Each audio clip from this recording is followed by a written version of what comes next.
전능하신 아버지여 주의 능력 주시고 우리 맘에 임하셔서 떠나가지 마소서. 주께 영광 항상 돌려 천사처럼 섬기며 주의 사랑 영영토록 찬송하게 하소서. 우리들이 거듭나서 흠이 없게 하시고 주의 계신 구원마다 온전하게 하소서.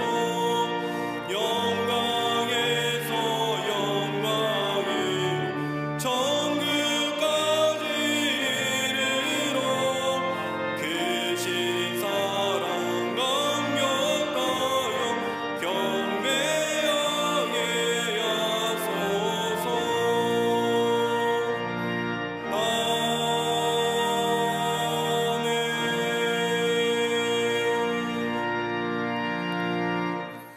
교독문 66번 시편 150편을 교독하시겠습니다. 할렐루야. 그의 성소에서 하나님을 찬양하며 그의 능하신 행동을 찬양하며 나팔 소리로 찬양하며 소고치며 춤추어 찬양하며 큰 소리 나는 재금으로 찬양하며 호흡이 있는 자마다 여호와를 찬양할지어다. 할렐루야. 아멘.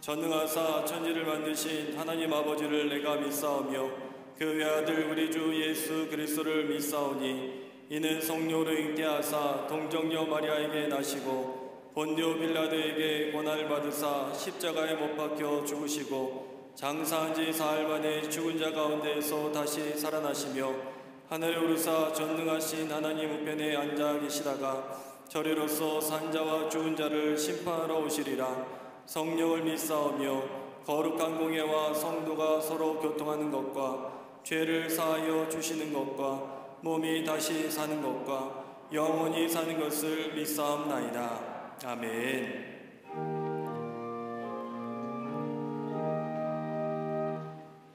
암흑 같은 시간 속에서도 여기까지 인도하여 1년의 마지막 주일을 거룩하게 보내게 하시니 감사를 드립니다. 그러나 우리 마음에는 코로나19로 인하여 한 번도 경험하지 못한 일들과 비대면 예배라는 낯선 것을 해야만 하는 어려움이 있었음을 고백합니다. 언택트가 일상이 되는 문화, 사람과 사람과의 만남이 이제는 어색해지는 현실 속에 옳고 그름보다는 이렇게라도 생존할 수밖에 없던 시간이었음을 고백합니다. 우리의 무지를 용서하여 주시고 주님 모시기에 합당하지 못한 것은 씻어 주시옵소서. 인간의 탐욕과 제약을 회개하오니 받아주시고 보혈의 능력으로 다스려 주시옵소서.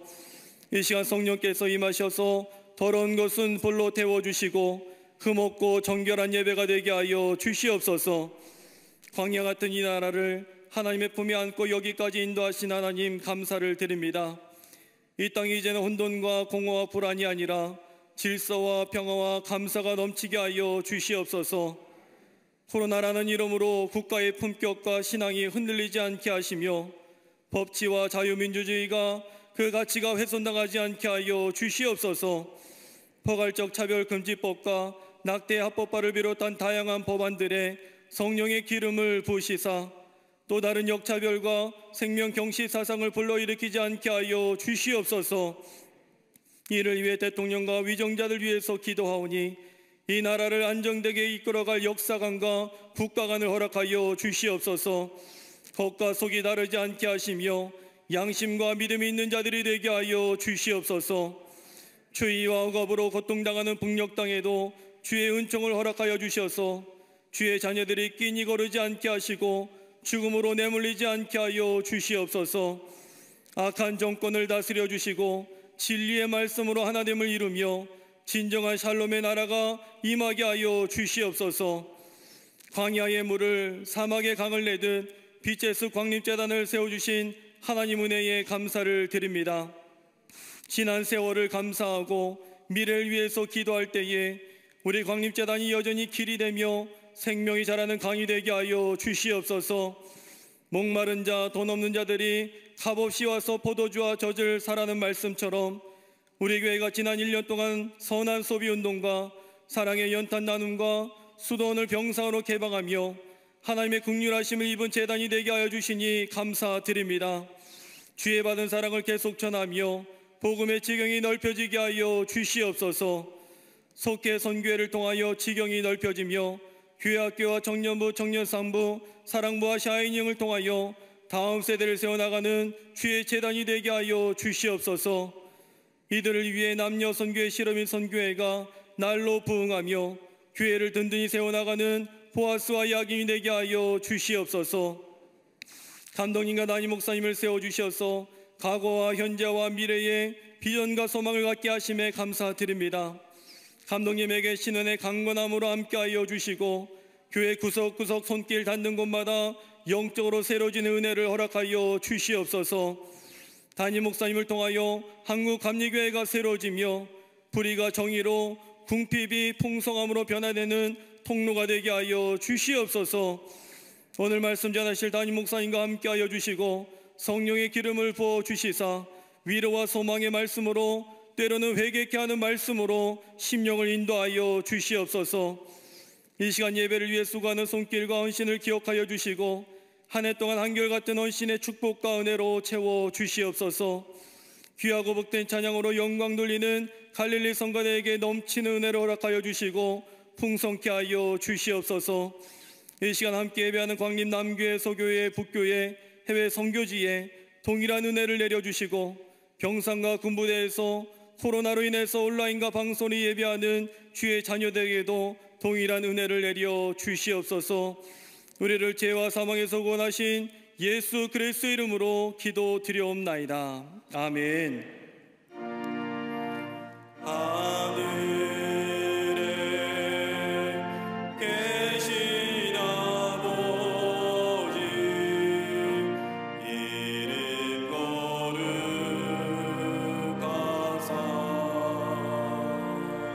주님 나라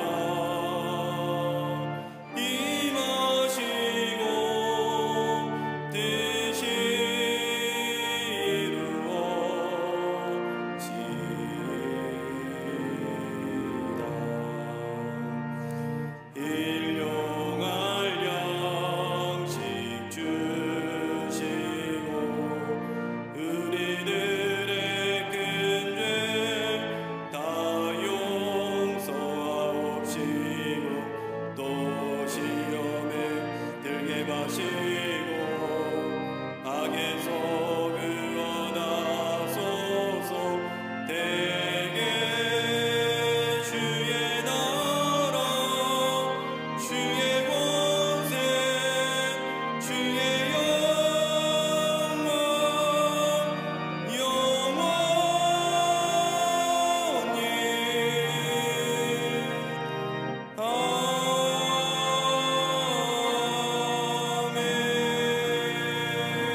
창세기 47장 7절에서 12절까지입니다. 요셉이 자기 아버지 야곱을 인도하여 바로 앞에 서게 하니 야곱이 바로에게 축복하매 바로가 야곱에게 묻되 내 나이가 얼마냐? 야곱이 바로에게 아뢰되 내 나그네 길의 세월이 130년이니이다. 내 나이가 얼마 못되니 우리 조상의 나그네 길의 연조에 미치지 못하나 험악한 세월을 보내온 나이다 하고 야곱이 바로에게 축복하고 그 앞에서 나오니라. 요셉이 바로의 명령대로 그의 아버지와 그의 형들에게 거주할 곳을 주되 애굽의 좋은 땅 라암셋을 그들에게 주어 소유로 삼게 하고 또 그의 아버지와 그의 형들과 그의 아버지의 온 집에 그 식구를 따라 먹을 것을 주어 봉양하였더라. 아멘.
갈린성가대 현대의 메시아 영어 버전해 주셔서 감사합니다. 큰 은혜 받았습니다. 고맙습니다. 2020년을 시작한 지 얼마 안 되었는 것 같은데 이제 한 해를 마무리하는 송년주를 맞이하게 되었습니다. 2020년은 시작할 때는 많은 계획을 가지고 시작했지만 뒤돌아볼 때 내 계획과 내 뜻대로 되지 못함을 보면서 다시금 인간이 계획할지라도 이루시는 분은 하나님이시라는 그 말씀이 다시금 우리 마음속에 깊게 다가오고 깨닫게 되는 한 해였음을 보게 됩니다. 그럼에도 불구하고 올해도 한 번도 가지 못했던 걸음걸이였으나 하나님의 도우심과 인도하심이 있었기에 오늘 이 자리까지 오게 하셨음을 보면서 다시금 하나님 앞에 감사와 찬송을 드리게 됩니다. 광림공동체의 기관이나 부서 그 밖의 모든 선교의 모든 성도들이 한 마음으로 맡은 자리에서 주님을 섬기는 일에 수고하여 주심에 감사하며 하나님의 지경이 넓혀짐에 영광을 돌리고 다시 한번 모든 우리 광림의 권속들에게 감사의 말씀을 드립니다. 많은 열매는 우리 가운데 없었다 할지라도 그리스도의 삶에는 마이너스가 없듯이 좋으신 우리 하나님께서 합력하여 선을 이루시는 분이시기에 먼 훗날 2020년을 뒤돌아볼 때에 하나님께서 하신 일이 우리 가운데 많은 열매로 맺게 하시고 나타나게 하실 것임을 믿기에 감사하며 이 한 해를 보내며 오늘 이 예배에 참여하신 줄 믿습니다. 이 놀라운 은혜가 그리고 수고하신 우리 모든 광림의 권속들과 하나님 나라의 백성들을 위해 하나님의 놀라운 은혜와 축복이 임하시기를 다시금 기도하며 축복합니다. 성경에 나오는 야곱의 생애를 보면 마치 드라마 같은 수식어가 붙여집니다. 처음보다 끝이 좋은 사람, 황혼이 새벽보다 아름다운 사람, 인생을 복되게 마무리한 사람, 복을 구하는 사람에게 복을 나누어 주는 사람, 인생 역전의 사람 등 야곱의 생애를 볼 때마다 드라마 같은 수식어가 붙여집니다. 그런데 성경에 나타난 야곱의 생애를 가만히 보면 결코 그러한 사람이 아니었음을 봅니다. 자신의 이익을 위해서는 무엇이든지 했던 사람일 뿐만 아니라 복에 대하여 집착이 강했던 사람, 그러게 아버지와 형을 속였을 뿐만 아니라 삼촌의 라반을 속여서까지라도 부를 이루었던 사람 야곱이었습니다. 자기 것을 결코 포기하지 않는 사람이었고 다른 사람의 가정을 깨어지게 만든 사람이었고 그러게 야곱을 가까이 하면 가까이 할수록 그에게 실망과 절망을 느낄 수밖에 없는 인생을 살았던 사람이 바로 야곱입니다. 그랬던 야곱이 그의 인생의 마지막 여정을 보면 시작보다 마무리가 아름다웠던 사람이라 불리워진 이유가 어디에 있었을까요? 그를 아브라함의 하나님, 이삭의 하나님, 야곱의 하나님이라고 불리울 정도로 그의 인생의 마무리가 아름다웠던 이유 어디에 있었을까요? 하늘을 보면서 우리의 삶에 절망과 어두움이 있었다면 우리의 삶은 결코 잘 살아나갈 삶은 아니었을 것입니다마는 비록 우리의 삶이 어렵고 힘이 든다 할지라도 우리의 삶이 다른 사람에게 복을 나누어 주며 선한 영향력의 삶을 살았다고 한다면 결코 우리의 삶은 내 안에 풍성한 열매가 없다 할지라도 헛된 시간이나 헛된 삶은 아니었을 겁니다. 성경에 나타난 야곱의 삶, 인생의 시작보다 마무리가 아름다웠던, 그리고 많은 사람에게 복을 나누어 줬던 사람, 그러기에 많은 사람에게 아름다운 이름으로 아름다운 사람으로 불리어진 이유가 어디에 있었을까요? 오늘 한 해를 마무리하면서 오늘 본문의 말씀을 통하여 함께 말씀을 나누며 이 놀라운 은혜가 오늘 우리 가운데 있어지기를 간절히 소망합니다. 첫째는 인간의 생사화복은 하나님께 달려있다는 겁니다. 오늘 창세기 47장 7절의 말씀을 보면 요셉의 자기 아버지 야곱을 인도하여 바로 앞에 서게 하니 야곱이 바로에게 축복하매라고 기록하고 있습니다. 야곱이 애굽의 왕인 바로에게 축복하였다는 겁니다. 이스라엘의 흉년이 들어 먹을 것이 없었던 야곱의 가족들 애굽으로 이주하여 바로를 만났을 때에 야곱은 바로에게 축복을 합니다. 모든 것을 다 소유한 애굽의 왕 바로를 향하여 이 야곱이 축복하였다는 것이 무슨 의미일까요? 다름 아닌 인간의 생사복은 인간에게 달려있는 것이 아니라 하나님께 달려있다는 고백입니다. 주신 이도 하나님이시고 거둬가신 이도 하나님이시고 하나님이 살리기도 하시고 죽이시기도 하시는 모든 것에 주권자가 되시는 하나님이심을 야곱은 바로에게 축복하며 증거했다는 겁니다. 여러분, 성경에 나타난 야곱의 모습을 보면 전형적인 우리와 모습과 같습니다. 복된 인생으로 살아보려고 몸부림쳤던 사람이 야곱입니다. 복을 받기 위해서 애를 썼던 사람입니다.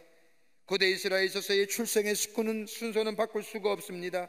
장자의 축복은 누구도 바꿀 수 없는 태어날 때부터의 결정된 운명입니다.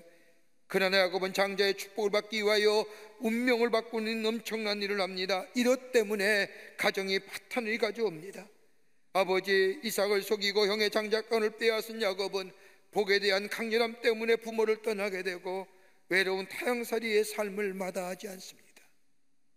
복에 대한 강렬함 때문에 나는 복받아야 돼, 나는 복의 사람 되어야 됐다고 하는 이 강렬함 때문에 외로운 타향살이를 맞이하였던 야곱입니다. 더 나아가는 집념의 사람이었습니다. 삼촌의 집으로 도망간 야곱, 거기서도 자신이 사랑하는 여인을 얻고자 무려 14년간을 무료로 수고하며 봉사한 후에 그 여인을 얻게 됩니다. 여러분 생각해 보십시오. 14년간을 희생하면서까지 사랑하고 붙들어야 할 여인이 있었다면 그 사람도 행복하고, 14년 동안의 시간을 보내면서 자신을 기다리고 붙들려 하는 남자가 있는 여인 또한 행복한 여인이라 할 것입니다만은, 그러나 엄밀하게 말하면 집착입니다. 내가 꼭 이루고 말고자 한다. 자신이 원하는 것을 반드시 얻어내려고 하는 야곱, 이러한 야곱의 내면 속에 깊은 갈등과 고민이 많았지만은 끝내 쟁취하고 맙니다. 이렇듯 부를 이루고자 하는 마음, 사랑하는 여인을 얻고자 한 마음, 그런데 그렇게 강렬했던 그의 사랑도 얼마 가지 못했습니다. 자녀를 낳다가 자신이 그렇게 사랑했던 여인 라헬이 먼저 세상을 떠납니다. 자신이 사랑했던 여인이 남긴 요셉을 가까이 두면서 인생의 기쁨을 누리렸던 야곱, 그런데 어느 날 요셉이 짐승의 밥이 되었다는 소식과 함께 자신의 곁을 떠나고 맙니다. 다 잃어버린 것 같습니다. 재물도 잊어버렸고 그렇게 이루었던 그 많은 재산 형의 세계 다 빼앗겨 버렸습니다. 사랑하는 여인도 잊어버리고 사랑하는 아들도 한순간에 잊어버렸습니다. 한꺼번에 모든 것을 다 잃어버린 야곱, 자신이 가지고 있는 집착과 무엇인가를 쟁취하고자 하는 이 마음 때문에 하나님의 말씀에 온전히 순종하지도 못했습니다. 내가 원하고 바라는 것들을 이루고자 하는 마음에, 이 욕심에, 이 욕망에 하나님의 말씀을 말씀이지만 하고 생각하며 내가 움켜쥐고 있는 것들이나 아니 내가 지워야 할 것에 대하여 놓치지 못하기에 하나님의 말씀에 순종하지 못했습니다. 그렇게 다 잃어버렸을 뿐만 아니라 이제는 자신이 거주가 있던 가나안 땅마저 흉년이 들어 먹고 살기가 위하여 애굽으로 내려가게 됩니다. 그러면서 야곱은 생각합니다. 인생이란 내게 달려있는 것이 아니라 하나님의 주권하에 있다는 사실을 비로소 야곱은 깨닫습니다. 창세기 35장의 말씀을 보면 자기의 모든 것을 버리고 베델로 올라가서 거기서부터 믿음의 삶, 하나님만이 나의 삶의 주인 되심을 고백하며 하나님의 주권하에 내가 있다는 것을 고백하며 살았던 그의 삶이 새롭게 변화하며 새롭게 시작하면서 그의 마음속에 가져온 가장 큰 믿음의 결단은 하나님이 하셔야 가능하구나, 하나님이 함께 하셔야만이 다 모든 것이 하나님의 주권하에 있다는 사실을 깨닫는 야곱, 그때부터 자신이 붙들고 있는 것을 내려놓을 뿐만 아니라 하나님 앞에 말씀에 순종하며 살 뿐만 아니라 비로소 이 놀라운 사실을 깨닫게 야곱은 바로 앞에서 바로를 향하여 축복하는 겁니다. 야곱이 바로를 축복했다는 것은 다름이 아니라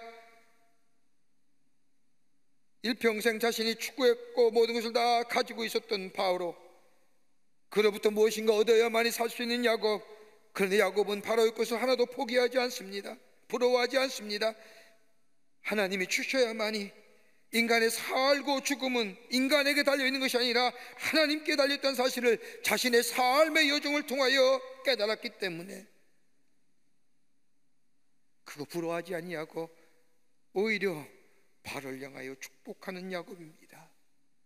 야곱의 여정을 살펴보면 야곱의 이름이 나오면 나올수록 보다 그의 인생에 드러나고 있는 것이 있다고 한다면 그것은 하나님의 붙드심과 인도하심, 하나님의 사랑과 긍휼하심, 더 진하고 더 또렷하게 시간이 지나면 지날수록 그의 인생에서 드러나고 있는 것을 발견하게 됩니다. 포기하지 아니하고 끝까지 붙드시는 하나님, 야곱은 이러한 하나님을 깨닫고 하나님을 보는 순간, 만나는 순간 내 인생, 내 것에 있는 것이 아니라 하나님 안에 있음을 깨닫고 세상의 것들을 부러워하지 아니하고 하나님의 뜻 안에서 하나님의 주권을 인정하며 내 살고 죽는 것은 하나님께 있음을 고백한 야곱이기에 남은 여생 주님과 함께 걸어가고 바로의 조차에도 그를 통하여 내가 얻어야만이 살 수 있는 그 바로를 향하여 하나님의 축복을 부는 인생이 된 것을 보게 됩니다. 저는 미국에서 목회하신 한 목사님의 간증의 이야기를 들으면서 큰 은혜를 받았습니다. 이 목사님은 어렸을 때 소아마비 장애로 인해 장애를 가지고 됩니다. 나는 정말 인생을 행복하고 살고 싶은데 이 장애 때문에 그러하지 못하다는 것을 알게 된 목사님은 집회라면 모든 집회에 참석합니다. 또 특별히 신유 집회라고 하면 빠지지 않고 참석합니다. 그러면서 하나님 앞에 항변하듯이 기도합니다. 하나님은 전능하신 하나님이 아니십니까? 하나님 나를 치료해 주실 수 있지 않습니까? 나를 회복시켜서 행복한 인생으로 살아가게 하실 수 있지 않습니까? 난 하나님의 능력을 의지합니다라고 집회 때마다 참석하여 하나님 앞에 항변하며 기도합니다. 그러면서 이 목사님은 생각합니다. 내가 다른 사람보다 더 강하게 살기 위해서는 내가 약하게 살면 내가 인생이 이 땅에 살아날 수 없다는 사실을 알기 때문에 자신이 강하게 살지 아니하면, 그리고 강하지 않으면 안 된다는 생각에 열심히 공부합니다. 정말로 다른 사람으로 배로 삽니다. 시간을 절약하여 삽니다.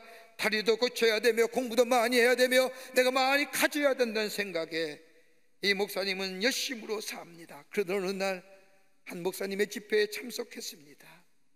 하나님 앞에 간절히 기도하는데 강사 목사님의 말씀이 자신의 가슴에 확 와닿는 겁니다. 그 목사님 말씀하시기를, 그 목사님의 말씀이 자신에게 하는 말씀과 같은 겁니다. 그 말씀은 다름이 아니라 하나님의 음성인데 그 음성이 자신의 마음속에 들려오기를, 사랑하는 아들아, 내가 강해지는 것보다 내가 너의 강함이 되어주면 안 되겠니? 내가 강하기 위한 노력하는 것보다 나의 강함이, 내가 너의 강함이 되어주면 안 되겠니? 이 음성이 얼마나 자신의 마음 깊은 곳에 찌르는지 그 말씀을 듣는 순간 그 자리에 앉아 엉엉 소리 내어 울었습니다. 내가 너의 강함이 되어주면 안 되겠니? 그 후로 자기가 더 이상 강해질 필요가 없다고 생각한 이 목사님은 강한 하나님이 나의 힘이 되어주는 것을 믿게 될 때에 목사님의 기도가 달라졌다는 겁니다. 그 후로부터 이 목사님은 한 번도 내 다리를 고쳐달라고 기도해 본 적이 없었다고 합니다. 하나님, 나는 연약합니다. 나의 강함이 되어주시고 험한 인생 살 때 나를 붙들어 주시고 나와 함께 해주시기를 원합니다 라고 자신의 기도가 바뀌었다는 겁니다. 올해 한 해 마무리하면서 여러분이 그렇게 드렸던 기도가 다 응답되었는지요? 아직도 내가 원하고 바람이 이루어지지 않아 아직도 하나님을 향하여 하나님 왜 안 들어주십니까? 라고 기도하시는 건 아니신지요? 우리의 삶의 진정한 변화는 우리의 인생이 내 손에 달려있는 것이 아니라 하나님의 손에 달려있음을 깨닫게 될 때에 여기서부터 삶의 변화가 시작됩니다. 삶의 자리가 변하다고 세상을 보는 눈이 달라질 뿐만 아니라 내가 선택하는 행동이 달라지며 새로운 삶의 시작이 됩니다.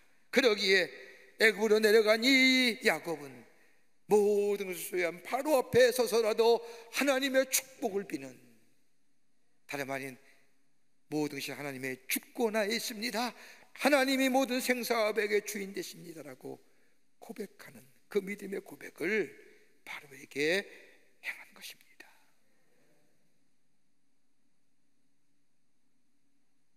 두 번째는 하나님이 나의 하나님 되신다는 고백입니다. 하나님이 나의 하나님 되십니다. 야곱은 자신의 인생을 뒤돌아보면서 깨달은 것이 있다고 한다면 하나님을 철저하게 의지하게 될 때 비로소 자신의 인생이 복된 인생이 될 것이라는 것을 깨달았습니다. 그러기에 창세기 47장 9절의 말씀을 보면 야곱이 바로에게 아뢰되 내 나그네 길의 세월이 130년이니이다. 내 나이가 얼마 못 되나 우리 조상의 나그네 길의 연주에 미치지 못하나 험악한 세월을 보내었었나이다. 야곱을 만난 바로가 묻습니다. 내 나이 몇 살이냐? 여러분, 이 질문에 단순히 나이를 묻는 걸까요? 아닙니다. 너 어떻게 살았냐? 너 어떻게 살았느냐는 질문입니다.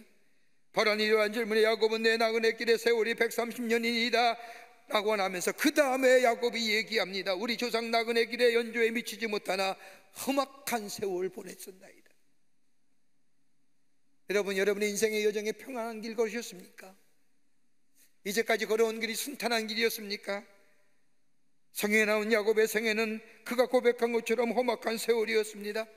자신이 이루고자 하는 것에 대한 욕망으로 인하여 때때로는 외로움에 몸부림쳤습니다.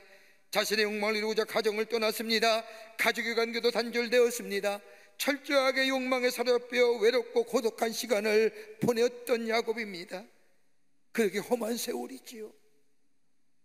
물질이 없어서가 험한 세월이 아니라, 비바람 피할 것이 없어서의 험한 세월이 아니라 외로움에 처절하게 몸부림쳤던 야곱입니다.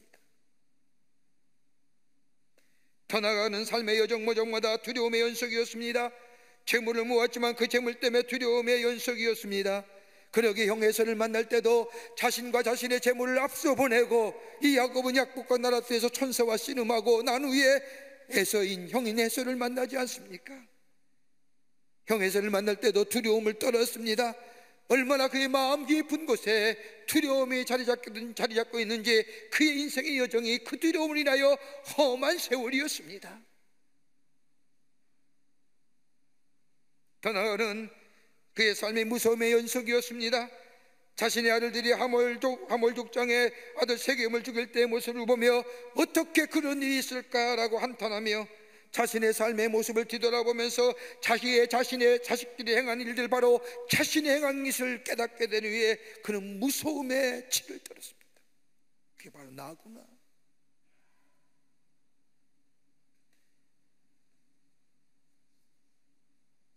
하나님을 만난 이후에도 야곱은 두렵고 무서운 인생을 사합니다. 그런데 야곱이 그 가운데서 자신의 삶을 아름답고 복되게 사는 방법을 발견합니다. 그것은 다름이 아니라 예배 드리는 것이었습니다. 하나님 앞에 제사 드리게 될 때에 하나님 앞에 모든 것을 아뢰는 삶, 여기에 자신의 인생이 열려진다는 것을 이 야곱은 깨닫게 됩니다. 창세기 46장과 47장의 말씀을 보면 요셉이 살아있다는 이야기를 듣는 야곱은 아들을 만나보기로 결심하고 애굽으로 내려갑니다. 내 아들을 보았으니 죽어도 여한이 없다고 말할 정도로 요셉을 사무치게 그리워했던 이 야곱은 애굽으로 내려가는 도중에 브엘세바라는 곳에서 멈추게 됩니다. 이것만 지나면 그토록 보고 싶었던 요셉을 만납니다. 그런데 브엘세바에서 야곱이 떡하니 멈춥니다. 그리고 그의 마음속에 두려움이 밀려오기 시작합니다. 그리고 자신의 삶을 뒤돌아봅니다. 아버지와 형을 속이고 고향을 떠나면서 자신의 삶은 한마디로 고달픈 인생이었습니다. 미래의 불확실성에 떨어야 했습니다. 외로움에 떨어야 했습니다. 고독감에 떨어야 했습니다. 형을 속이고 아버지를 속이고 속절없이 고향을 떠난 이 야곱, 루스 광야에서 하나님의 약속의 말씀을 듣습니다. 그리고 야곱은 하나님께 약속하신 것을 이루시면 다시 베델로 돌아오겠다고 약속합니다. 10의 1조를 드리겠다고 약속합니다. 이런 하나님의 약속을 하나님은 야곱에게 그 약속하신 걸 행하게 될 때에 야곱은 깨닫게 되고 베델로 올라가기까지 자신의 삶의 여정마다 얼마나 기가 막힌 인생이었는지. 어떻게 올라온 베델인데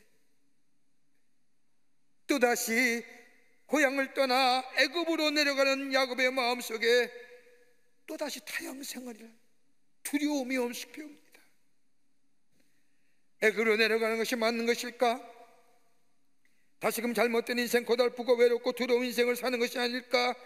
라는 마음에 야곱에게 마음이 찾아오자 그 장소가 브엘세바, 그 자리에 떡 멈춘 겁니다. 그리고 나서 그는 자신의 아버지 이삭을 생각하는 겁니다. 우리 아버지가 어땠을까? 이삭의 인생에서 가장 중요한 장소가 있다고 한다면 브엘세바라는 겁니다. 성경에 말씀하면 이삭이 우물을 팔 때마다 블레셋의 목자들이 와서 이삭이 판 우물을 빼앗을 때 이삭은 거기에 아무런 대항하지 않고 물러서갑니다. 우물을 팔 때마다 블레셋의 목자들이 이삭이 판 우물을 빼앗기에 어디까지 밀려오느냐? 브엘세바까지 밀려오는 겁니다. 브엘세바까지 내려온 이 이삭, 그때에 블레셋 왕과 목자들이 이삭을 찾아옵니다. 그리고 이삭에게 고백하기를 당신을 보니 정말로 하나님이 살아계십니다. 그렇게 고백했던 장소가 브엘세바입니다. 이삭을 통하여 하나님의 이름이 높여질 때에 하나님이 이삭을 축복했는데 그 장소가 바로 브엘세바라는 겁니다. 그 자리에 서서 이삭에게 축복한 그 자리에 야곱은 요셉을 만나보기 전에 제단을 쌓고 하나님 앞에 예배합니다. 그리고 기도하지요. 오늘 말씀에는 구체적으로 야곱의 기도가 어떤 기도인지 나타나 있지 않지만 아마도 우리가 앞장의 말씀을 비추어 생각한다면 이런 기도 드렸지 않을까요? 하나님, 이제 더 이상 타향살인 싫습니다. 이제 더 이상 나그네의 인생길 싫습니다. 험한 인생의 길 걸어가기 쉽지 않습니다. 내 아들 보러 가기는 가지만 내가 하나님께서 나에게 약속한 이 땅을 떠나야 합니까? 앞으로 나의 인생 어떻게 되어가는 겁니까? 내 인생이 어떻게 되기를 원하십니까? 라고 기도드렸지 않았을까요? 그때에 하나님이 야곱에게 나타나시지요.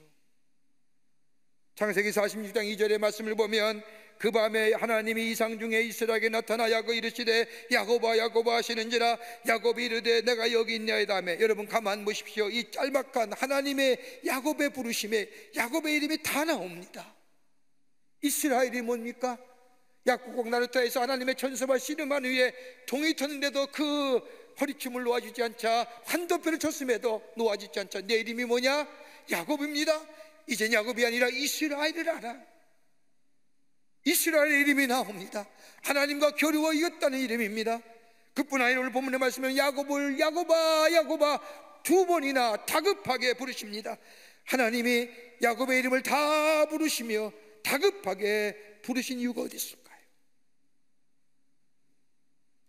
여러분 다급하게 이름 부르면 막 부르시지 않습니까? 우리 급하면 우리는 제가 우리 애들 이름 부를 때 급하면 세일이 애들 다 이름 부릅니다. 하나님도 급하신 거예요.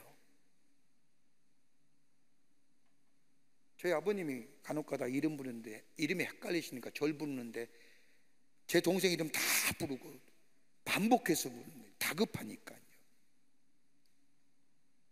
다름 아니라 다급하게 하나님께서 야곱의 이름을 반복하여 부르신 것 다름이 아니라 야곱아 야곱아 너의 삶의 여정 가운데 지키고 인도했던 일들을 생각해 보라는 거예요. 쉽게 단정하지 말고 쉽게 결정하지 말고 내가 너의 인생의 여정에 지키고 연약하고 보잘것없는 상황 속에서 내가 너를 버리지 아니하고 위로하고 격려하실 뿐만 아니라 동행하여 여기까지 오게 했던 그 나의 손길, 나와 함께 했던 일들 잊지 말라는 거예요. 기억해내라는 거예요. 그러면서 하나님은 다시금 야곱에게 약속해 주시지 않습니까? 그게 바로 창세기 46장 3절과 4절의 말씀입니다. 하나님이 이르시되 나는 내 하나님이라 내 아버지 하나님이니 애굽으로 데려가기를 두려워하지 말라. 내가 거기서 너로 큰 민족을 이루게 하리라. 내가 너와 함께 애굽으로 내려가겠고 반드시 너를 인도하여 다시 올라올 것이며 요셉이 그의 손으로 내 눈을 감기리라 하셨더라. 애굽으로 내려가기를 두려워하지 말라는 겁니다. 이 말씀은 지난날 하나님이 함께 하셨던 것처럼 여전히 함께 하겠다는 약속의 말씀이요 너로 큰 민족을 이루게 하셨다는 것이고 내가 다시금 너를 인도하여 여기에 오게 하셨다고 하는, 다시 회복시켜 주시겠다고 하는 약속의 말씀. 변함없는 하나님의 사랑을 야곱에게 약속합니다. 야곱이 하나님께 제단을 쌓고 예배할 때 하나님이 야곱에게 약속하신 말씀입니다. 이 약속의 말씀은 이미 저 창세기 27장에 아버지와 형을 속이고 삼촌 라벤의 집에 데려갈 때 루스 땅에서 받은 약속입니다.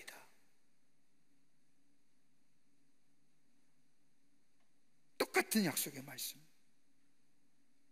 하나님은 당신께 예배할 때 하나님 야곱에게 약속하신 것처럼 동일하게도 한 번도 너를 버리지 않고 동행하겠다고 하는 하나님의 약속. 여러분, 예배 드릴 때에 하나님 우리와 약속해 주십니다. 우리가 가는 길에 하나님이 인도해 주심과 그리고 역사하심과 동행하심, 더 나아가 예배할 때에 우리의 보는 것이 신령한 눈이 열려지게 됩니다. 그러기에 내 눈앞에 어려움이 있지만 어려움을 어려움으로 보는 것이 아니라 하나님의 임재하심을 경험하며 그 어려움을 열어가는 하나님을 보는 눈이 예배를 통하여 우리에게 주어지는 겁니다. 그러기에 예배의 은혜입니다. 예배의 축복입니다. 예배는 우리가 인간이 해야 할 가장 고귀한 행위가 예배고, 예배는 인간이 해야 할 감사한 가장 겸손한 행위가 예배이며, 예배는 우리 인간이 되어야 할 가장 순종 행위가 바로 예배입니다. 예배 드릴 때 하나님 우리의 삶을 인도해 주십니다. 예배 드릴 때 용기와 힘을 주시고 하나님의 약속을 바라보게 하시고 하나님의 뜻과 계획하심을 볼 뿐만 아니라 예배 드릴 때에 우리 안에 능력으로 역사하시며 응답하여 주시며 붙들어 주시며 하나님이 나를 향하여 계획하신 일을 보게 하시는 역사. 그러기에 야곱은 부엘세바에서 예배한 후에 애굽으로 내려갑니다.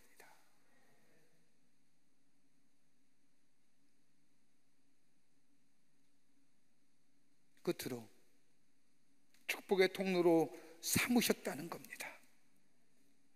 우리를 하나님의 축복의 통로로 삼으셨다는 겁니다. 야곱은 하나님께서 자신을 축복의 통로로 부르셨다는 것을 깨닫습니다.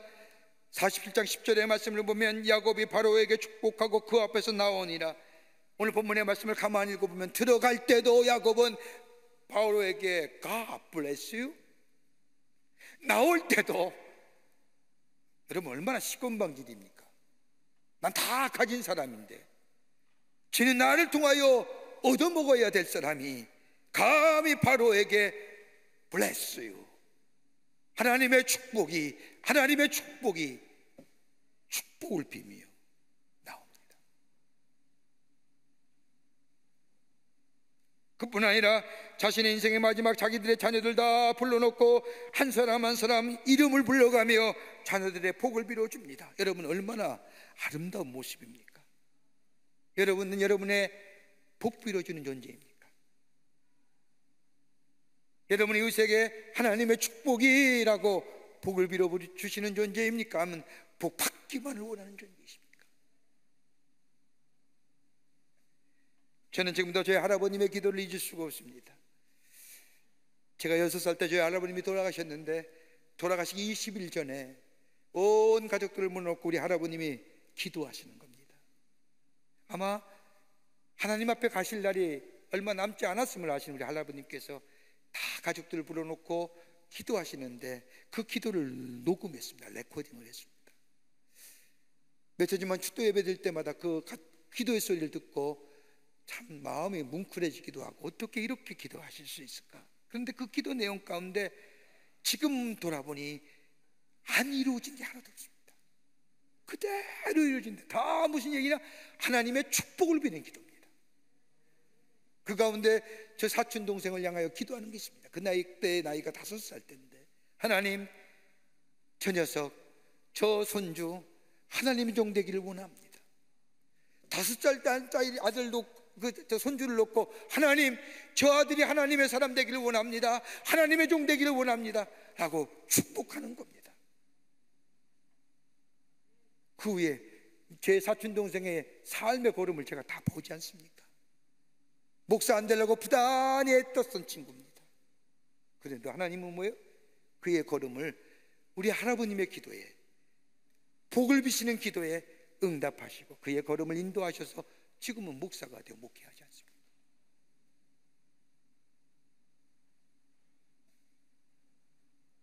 모든 것을 가진 애굽의 바로 앞에서나 그리고 바로의 만남을 끝내고 나올 때나 축복할 수 있는 것은 다름이 아니라 야곱은 그의 인생의 여정을 마칠 때에 그의 자녀를 모아놓고 축복할 수 있는 이유가 뭐냐? 다름이 아니라 그에게 변치 않는 믿음이 있었습니다. 하나는 뭐냐?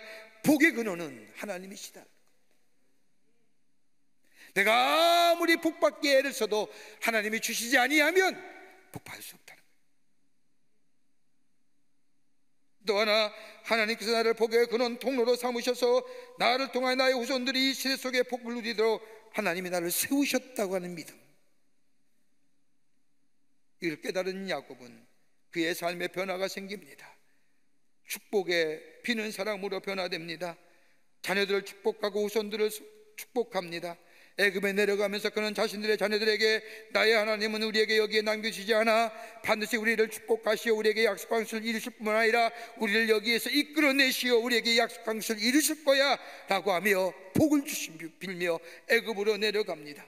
그 길이 비록 어렵고 힘들고 정말로 힘든 걸음이라 할지라도 미래에 베푸실 하나님의 은혜와 사랑을 생각하며 다시금 자녀들을 일깨워주며 애굽에 내려갈 뿐만 아니라 요셉을 만난 후에 요셉의 손을 잡고 자신의 주머니에 넣어 하나님이 분명히 우리를 데리고 나가실 것이라고 하는 것을 저들에게 확신하며 복을 빕니다.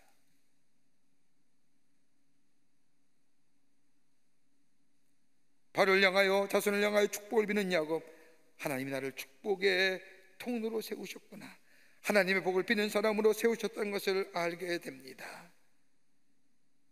행복은 소유에 많고 적음이 아니죠. 지식이 많고 적음이 우리의 행복을 가늠하는 거 아닙니다.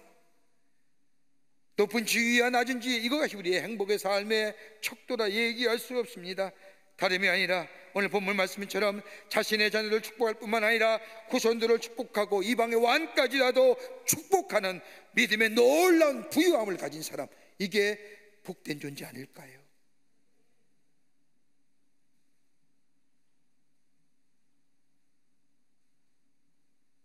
나를 세우실 뿐만 아니라 나의 삶을 인도하신 그 놀라운 하나님의 은혜와 사랑을 다른 사람에게 나누어 주시는 사람, 그래서 저들의 삶을 일으켜 세워주고 붙들어 주시는 삶이 될 수 있다고 한다면 우리의 인생은 진정으로 복된 인생일 겁니다.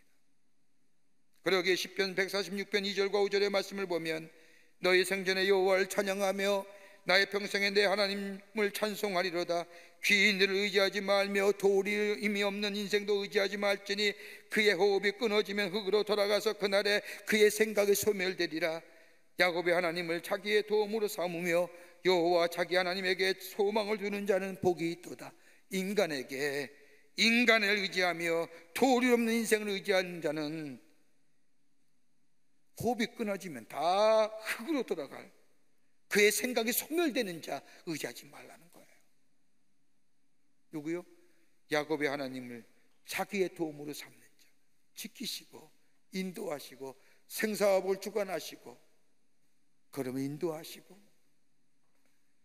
그 야곱의 하나님, 복을 비는 존재의 삶, 그 야곱을 자신의 도움으로 삼는 자는 소망이 넘치는 복이 있는 존재가 된다는 겁니다.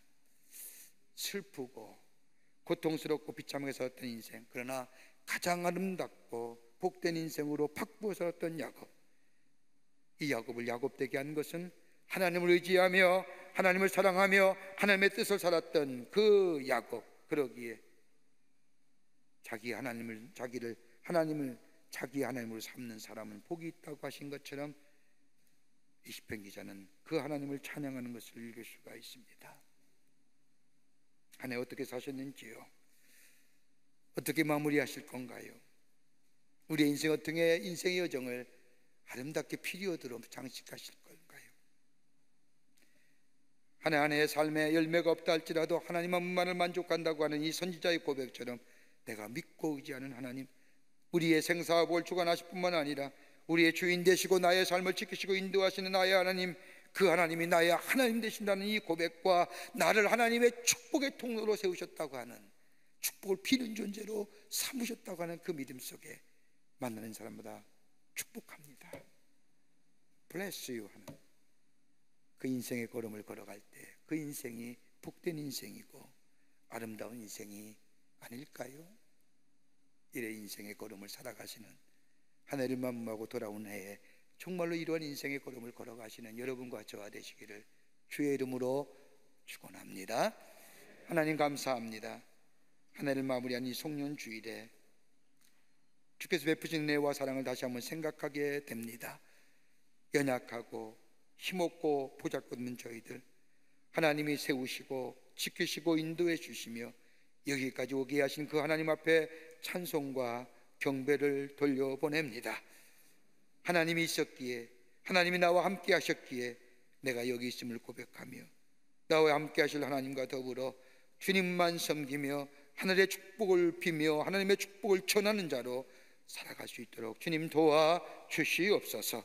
성령이 도우실 줄 믿으며 예수님의 이름으로 기도하옵나이다. 아멘.